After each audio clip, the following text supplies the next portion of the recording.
तणाव कमी करण्यासाठी आयुर्वेदात खूप सुंदर उपाय सांगितले आहेत. तणाव प्रामुख्याने का उत्पन्न होतो? तर आपल्या दैनंदिन जीवनामध्ये जे काही अडचणी उत्पन्न होतात आणि काही इतर मनाविरुद्ध गोष्टी घडतात, त्यांनी स्ट्रेस लेव्हल वाढत जाते.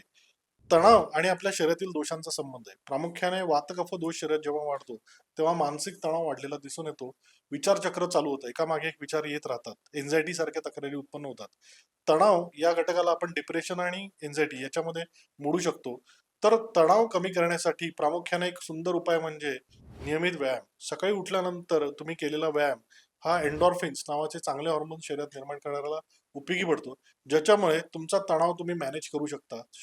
मनामध्ये चांगली सकारात्मक विचार येण्यासाठी ते मदत करणार आहे. त्याचबरोबर प्राणायाम आणि मेडिटेशन हे तर आपण सर्वश्रुत आहोत, की हे तणाव कमी करण्यासाठी उपयोगी पडतात.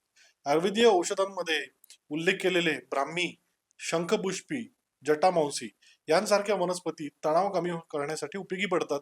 त्यातल्या त्यात प्रामुख्याने ब्राह्मी ही मनामध्ये सकारात्मक विचार येण्यासाठी मदत करणारे आहे. मनाला स्थिरता देणारे आहे.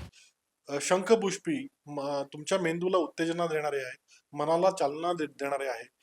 जटामांसी शांत झोप यायला मदत करणारी, तणाव कमी करणारी अशी वनस्पती आहे. तुम्ही यांचं मिश्रण नियमित घेऊ शकता. तणाव कमी करण्यासाठी ब्राह्मी वटी दररोज रात्री झोपताना तुम्ही एक गोळी घेतल्याने तणाव कमी व्हायला मदत होऊ शकते. खूप अतिरिक्त प्रमाणात त्रास होत असेल, मनात अतिरिक्त प्रमाणात विचार येत असतील, तर ब्राह्मी घृत तुम्ही सकाळी दुधाबरोबर घेतलं, तर तुमच्या मनातले अतिरिक्त येणारे विचार कमी व्हायला आणि तणाव नियंत्रणात राहायला मदत होऊ शकते.